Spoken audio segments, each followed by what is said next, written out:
جبت لكم فكرة سهلة وبسيطة ازاي تعملي بنطلون بنفسك في البيت. السلام عليكم ورحمة الله وبركاته، ازيكم عاملين ايه؟ يا رب تكونوا بخير.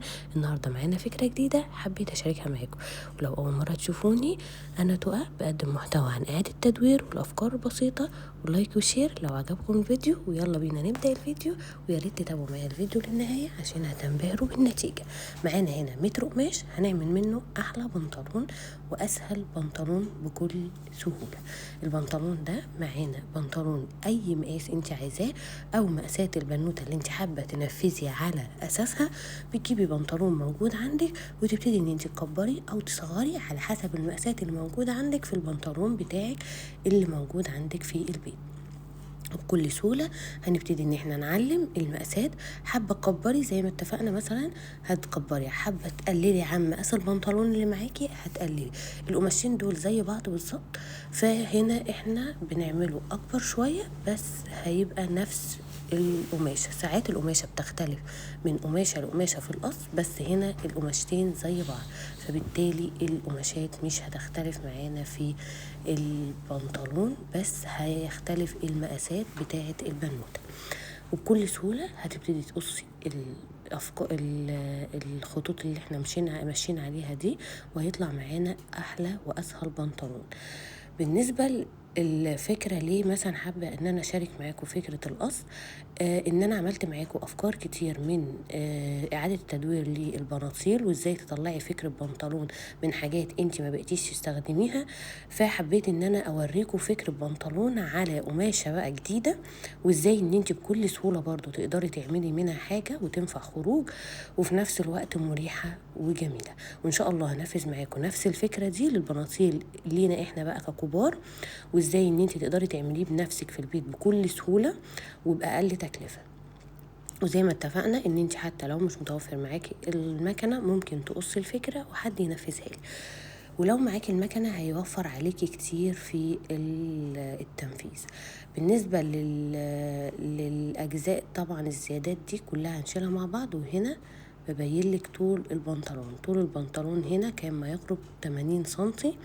بالنسبة للرجل كانت 30 سنتي. هنبتدي ان احنا نقسم الامامي عن الخلفي.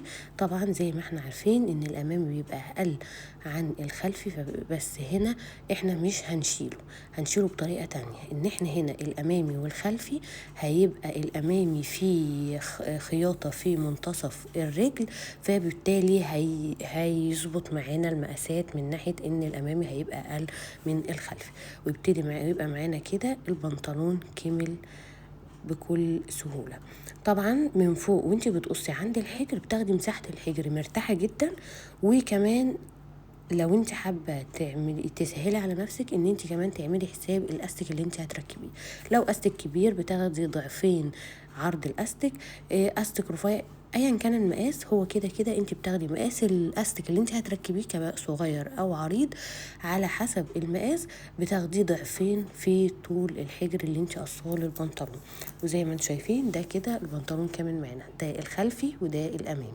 ابتدينا احاول اوضح الجزئين عن بعض. انا قصيت معاكم فكرتين هنا من البنطلون. طبعا اللي فاضل هنا الجزء بتاع المتر زي ما انتم شايفين اهو قدامنا. الباقي منه الحته اللي احنا معانا دي، الحته دي هنطلع منها الحته دي هنطلع منها جزء للاستيك وجزء الجيب بتاع البنطلون. جيب البنطلون طبعا زي ما انتم شايفين الشق بتاع الجيب انا محدداه معاكم في القص برضو، ده بيدي راحه في الجيب مع الاستيك.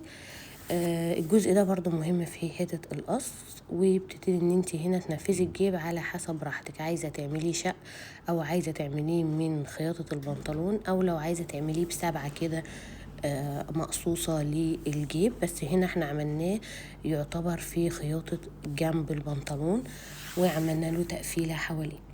هنا القطعة التانية نفس المقاسات بالظبط هنعملها، بس هنا هنعمل يعني تفصيلة مختلفة. زي ما انتم شايفين او عارفين دايما في البناطيل بيبقى فيه تفصيلات كتير للبناطيل، فاحنا دايما يعني ايه، انا هحاول معاكم ان انا اوريكم كل التفصيلات، لان ده هيساعدنا كتير في اعادة التدوير.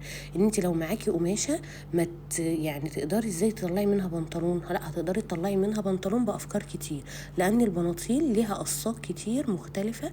فكل قماش مثلا انت هتقدري تطلعيه من القماش اللي معاكي او القطعة اللي معاكي ان انت عايزة تعيدي تدويرها، هتلاقي قصادها فكرة ان انت تقدري تنفذي بيها القماش ده او تطلعي منه حاجة. دي فكرة تانية من القص البنطلون ده، وده اسهل بكتير على فكرة في التقفيل كمان من البنطلون الاول. بس زي ما انتم شايفين كده هتبتدي ان احنا نجيب الخياطة الجانبية وحجر البنطلون. بس زي ما احنا عارفين هنا احنا مش هنعمل الخياطة من الامام بالنسبة للبنطلون، فهنحتاج ان احنا ناخدها في قص البنطلون، ويبقى كده معانا البنطلون ده كامل.